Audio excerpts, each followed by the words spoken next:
Okay, I think we're all live. YouTube just connected. Great. Let's begin. So today I want to share with you guys what I think to be the 5 most important mindsets in order to survive MCO 2.0. So now, all of us Malaysians know that we are in the second lockdown, second MCO, Movement Control Order.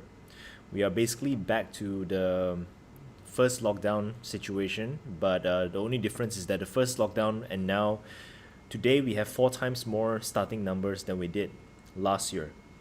And and this actually happened on top of the MCO. We are actually having a state of emergency darurat, and this state of emergency happened in the midst where there's a lot of suspicion about political turmoil, political play, and whatever not.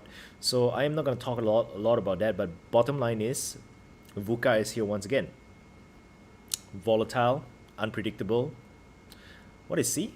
I forgot what is C. Chaotic. Anyway, VUCA market, volatile market, and many things are happening. So I wish you guys are well. I hope you guys are doing well. But if you guys are not doing well, here perhaps this piece of content that I'm sharing with you guys today might help. And I don't know, I'm feeling a bit heavy even as I was doing meditation. I'm not sure if it is the state of my growth right now, but really the MCO doesn't affect me, but for some reason I'm feeling not so good. Perhaps I am reading too much into how people are feeling. I don't know. But all I know is I just want to share with you guys these 5 guiding principles that has taken me through all of the difficult times, all of the times which I was on the verge of doing something pretty stupid. So first of all, the first mindset is a cure to a certain condition. You see, the reason why fear happens is because it is threatening the security of who you are. But who you are is not about this body. It is not about your memories. It's definitely not your wealth. But because many people are very, very scared, and the reason why many people are so scared is because so many of you are focusing so much on attaching your identity with your materialistic things. And so you become too embroiled in this survival mindset. And I want you to understand something. Regardless of whether you are right now in the survival mode, or you are in the scaling mode, or you are in the stabilizing mode, whichever mode you are in your life right now, the objective is always to go to the next level. And here comes the problem. When you are in the survival mindset, it is impossible to think about scaling. When you're in a scaling mindset, it is impossible to think about surviving. If all you care about is survival, everything that you're going to be thinking about is how do I downsize? How do I cut costs? How do I remove this? How do I minimize myself? When you're in the scaling mindset, you're not going to think about any of those things. You're going to be thinking about how can I expand? So right now, in the area of money, many of you operate your own businesses, or you have certain career which is taking a hit right now, right? And because of this hit, many people are thinking of reducing, downsizing. And it is a smart move to do. I'm not saying it is a dumb move. It is a very smart move to minimize costs, minimize. But you must be making the move not from a place of fear, but from a place of courage, from a place of acceptance, that you analyze and you see what is necessary, and you simply do what is necessary, not because you are scared.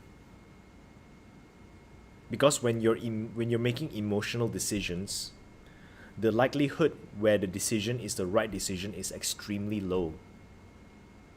Survival mindset does this to you.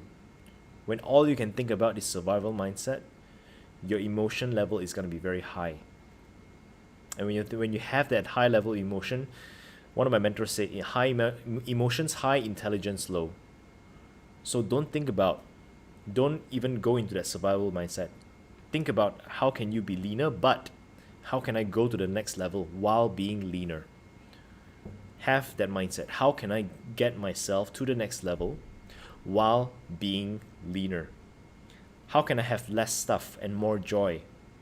How can I do less and get more results? It is not about retreat. You are charging ahead more than ever before. To put it in a mental picture, survival mindset is a retreat mindset. Right? Imagine a war, two sides are fighting, one side is running away into the jungle. The charging mindset is that you are narrowing down, right? One party is narrowing down to form an arrow maneuver, to have that sharp point so that you can pierce through and break through whatever challenges that you are going through.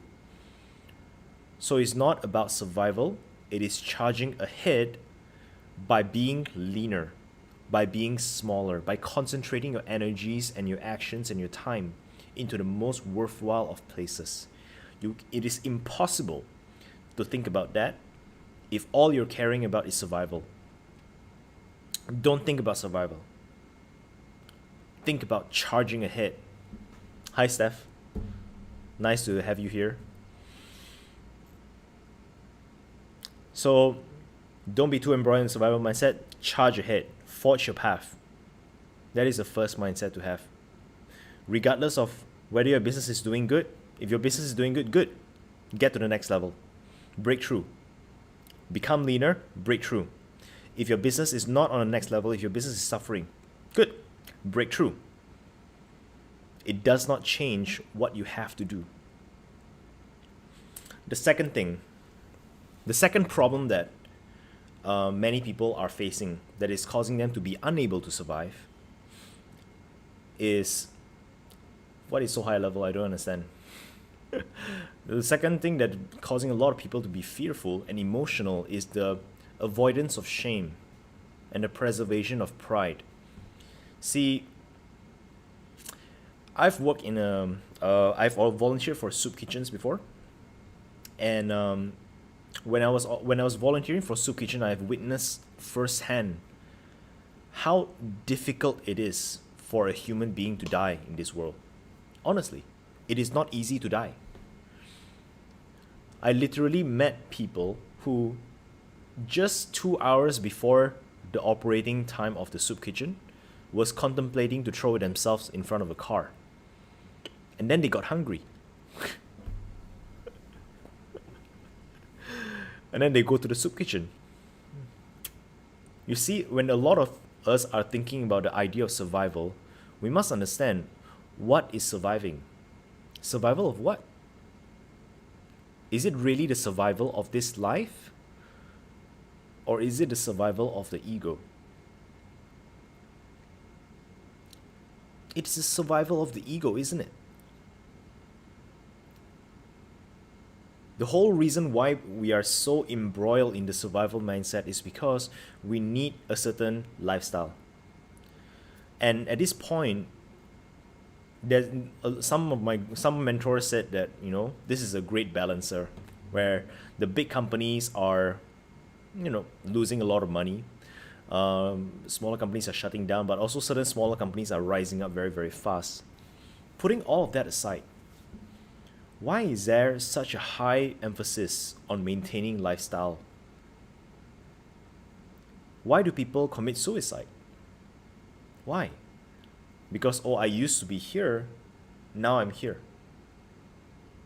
I used to be here, now because of the external situation, now I'm here. I can't be with this situation. They can't accept the current situation. So, the whole idea of survival in the modern world is not really about survival. It is merely the preservation of the ego. If you can just let that go, life would be so much simpler. Life would be so much easier and so much joyful. There will be no shame to ask for help, to receive help. There will be no shame to do whatever that is necessary. If you need to let go of your car, let it go. If you need to let go of certain houses, let it go. If you need to let go of certain assets, let it go. There is no shame. There is no shame at all, for as long as ego is outside of the way. That's the second thing, right? There's nothing to be shameful about. There's also nothing to be prideful about. The third thing is attention. Attention. See, the other day I posted on the Facebook group, Entrepreneurs and Startups in Malaysia. I asked many people, I basically asked in the group, are you badly affected by the MCO? What support do you need? And I was surprised. About 50% of the people who responded to that post, out of the 200 plus comments and so, almost half of them, right? Almost half of the people are pitching their products and their services. And it is the same pattern that I'm seeing everywhere. Unfortunately, I want you guys to understand this. I want you guys to see this rationally and clearly. Imagine you chilling, doing like scrolling Facebook or something, and then you suddenly see a message on the group to pitch a product that is completely unrelated as to why you are in the group for. What is the likelihood of you clicking? What is the likelihood of you doing the PM? What is the likelihood of you? Over the first MCO, so many people have been going around WhatsApp chats after WhatsApp chats, Facebook groups after Facebook groups, just spamming, literally, just spamming their products and their services. Nobody responded. Nobody clicked. And among those who do respond and click, they are basically serial clickers anyway. They're serial clickers. They're serial registering. Basically, they register for everything. At the end of the day, they don't buy. Whatever webinar you promote, whatever virtual seminars you promote, whatever workshops you promote, they don't buy. They respond. Basically, they waste your time. So the people who you really want to work with you, who have the money, who have the need, they won't respond. And then the people who you don't really want to work with will respond and waste your time. Why does this happen? And you can verify this with your own experience. Whenever you look at your chat group right now and look at all the call to actions, look at all the promotional posts, how many of those posts in your entire life you actually clicked? Now consider the alternative. Verify with your own experience. How often did you buy? Did you put money? Did you take action with somebody who have been adding value to your life? Who have been giving you value, who have been teaching you, who have been helping you, who have been supporting you unconditionally. They don't ask for anything in return, they just help you. Look at that from that perspective. So right now, a lot of solopreneurs, a lot of business owners are in desperation mode. Back in the first MCO, I still remember, there was a so-called guru, right? Who joined a WhatsApp chat, which I was a part of. And this WhatsApp chat was created with the sole purpose of bringing together community leaders so that all of us can support each other while we go and help our own respective communities. Moral support. So this guy came in very quiet. For 2 weeks, so quiet. Suddenly just started promoting his webinars. And some people were saying, like, hey, hey, it's like we also have our own survival to take care of, and on top of that, you want to support it. And you know what he said? He said like, yeah, so you should get them to come to my webinar so they can learn how to make money, so that they can survive. But the truth of the matter is, that didn't really happen. It was all this guy cared about was just to promote his stuff. By being a part of WhatsApp chat groups, by being a part of Facebook groups, all he cared about was to promote his stuff. And guess what? It didn't work. It has never worked. So too many people are too concerned with a self-survival to pay attention to the market needs. And that's what you need. In order for you to make money, you need to pay attention to the market, to your market. What is it that people need right now? What is it that people say they need right now? What is it that people want right now? Emotionally, logically, intellectually. What is it that people are asking for right now? How are people feeling right now? How are people feeling towards you right now? You need to pay attention. You need to know all of these things before you ask for the sale. Every marketing teacher, every guru, every mentor, every business guru who knows their stuff will tell you this: give value. Give value. Give value. Gary Vaynerchuk says, jab, jab, jab, punch. Right? You give value 3 times, you give the call to action once. Some people say give value 7 times, give call to action once. Google, 2011, wrote the article, The Zero Moment of Truth. It was established that people interact with a brand, people consume a brand's content for 8 hours and must have a touch point at least 4 times. Over 11 times, over 4 channels before they can actually buy. And here we have a lot of business owners who's just going around constantly asking people to PM them, constantly asking people to sign up for their webinars without giving any value in return. This is something to think about, and this is very, very important. Are you establishing yourself as the go-to person within the people who you can reach for a certain form of authority? Whether it is fitness, whether it is maybe health, wealth, relationships, right? Are you paying attention to the needs of the people around you? Or are you simply having a lot of strong intentions about your own needs, your feelings, your desperations?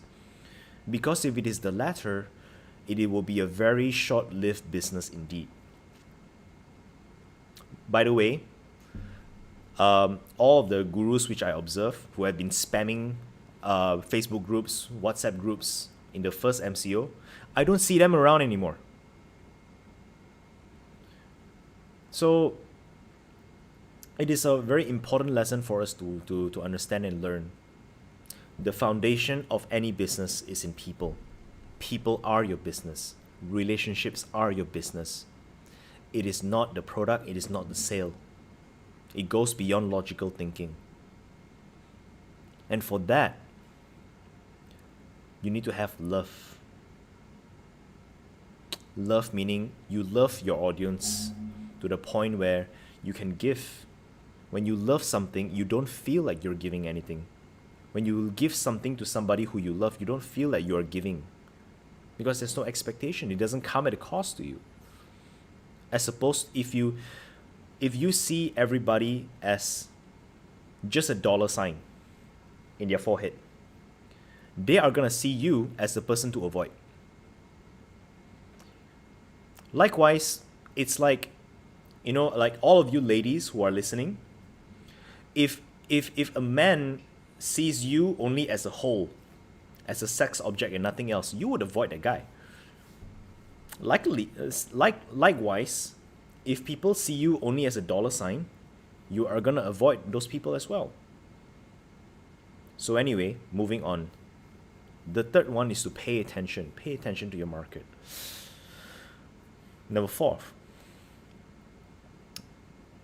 The biggest problem that is stopping people from surviving is being too attached to what used to work.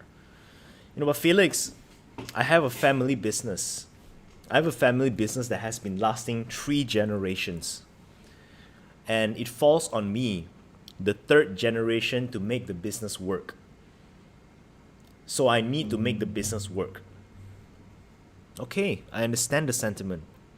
But what if the business model or the product or the service has been rendered obsolete? What if that is the case? Then what? Oh no, it's my third generation, I must make it work. This does not work. Something that used to work may not necessarily be something that will continue to work. Whatever that used to work.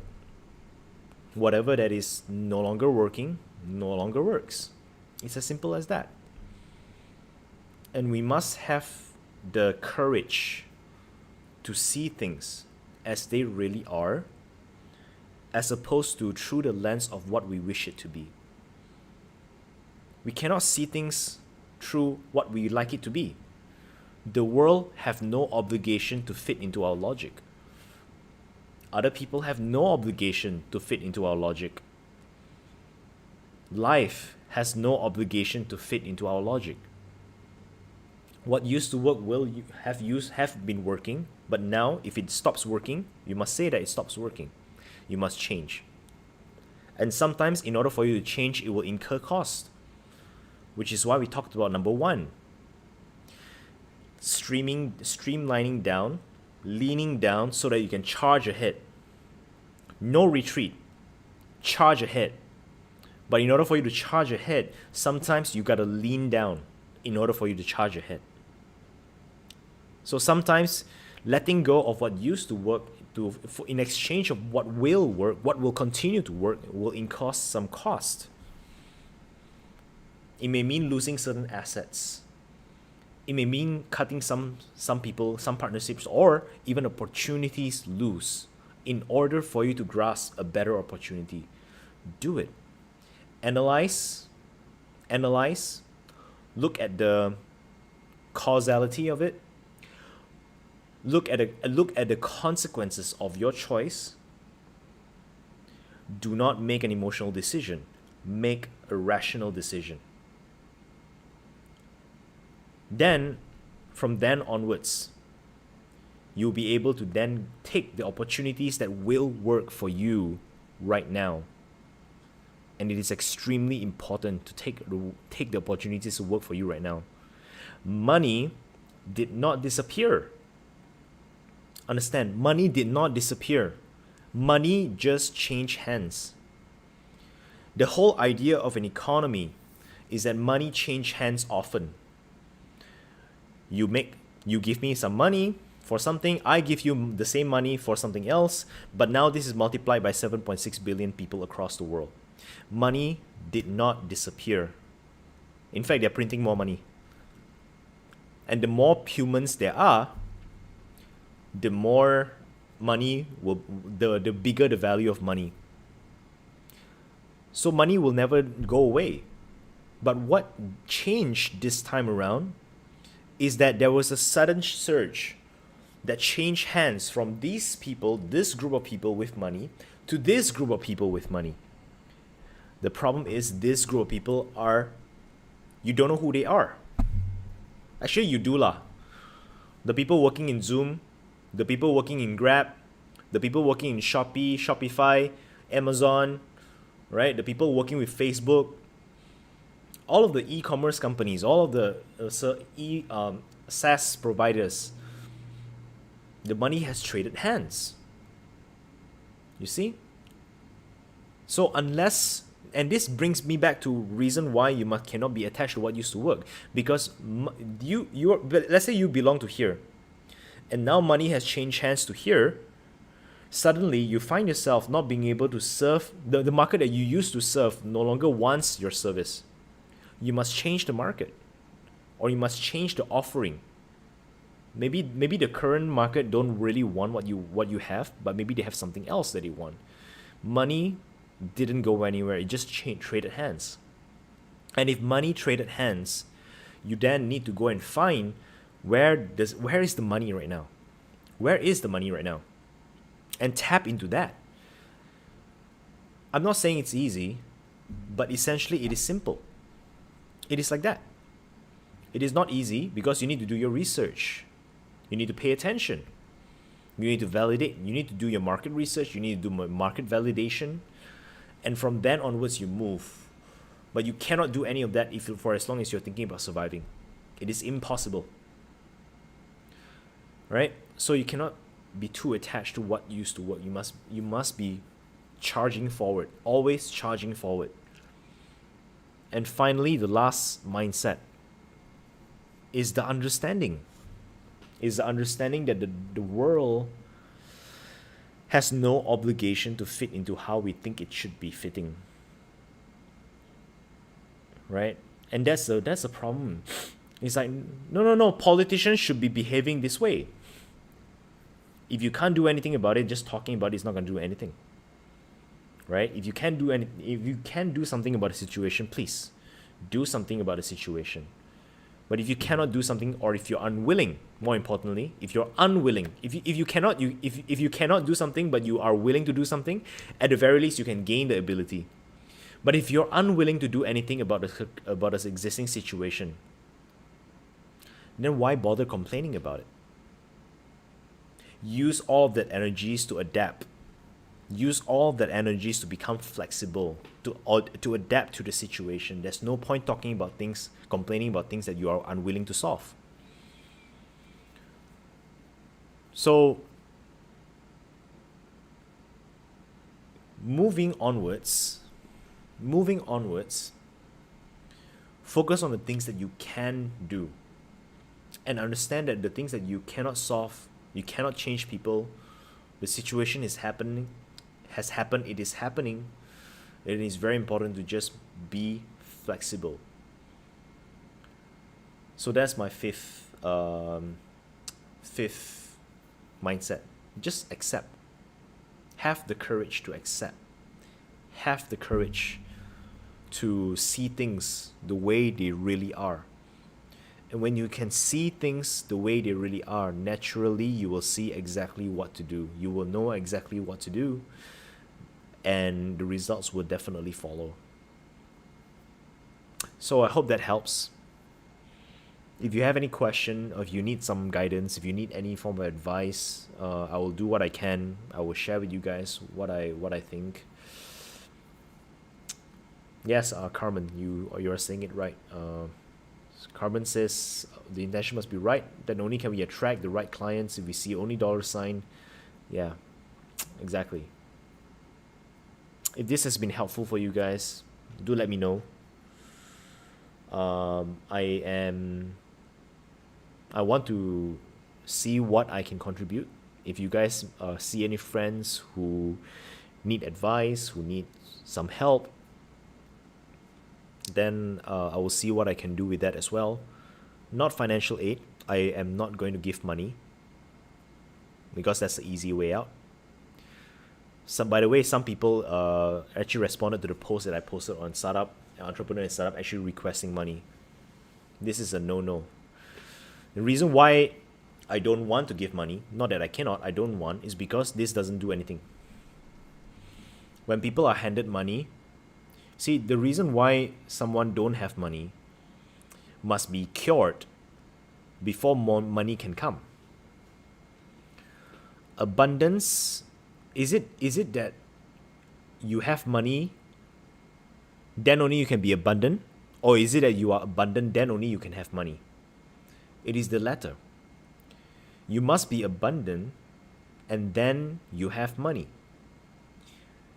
How much money that you get will completely be dependent on how ready and how prepared you are to handle money. If you're not prepared to handle money, money doesn't come.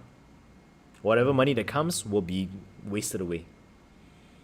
So it is very important to develop that abundance mindset. Asking for money is not an abundance mindset. Asking for money is not something that works.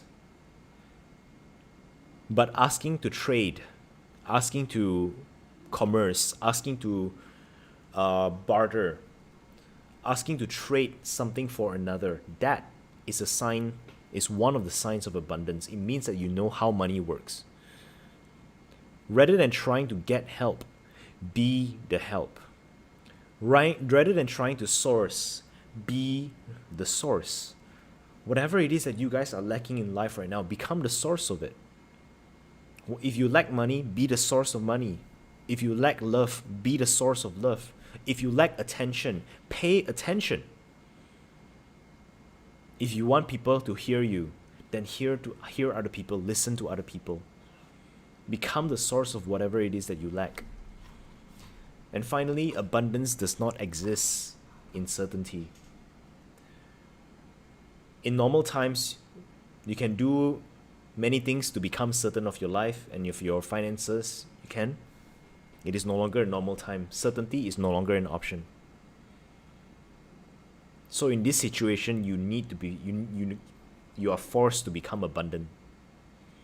And abundance does not lie in certainty. The more you want to be certain, the less money you will get. You must have the courage to move into the unknown territory.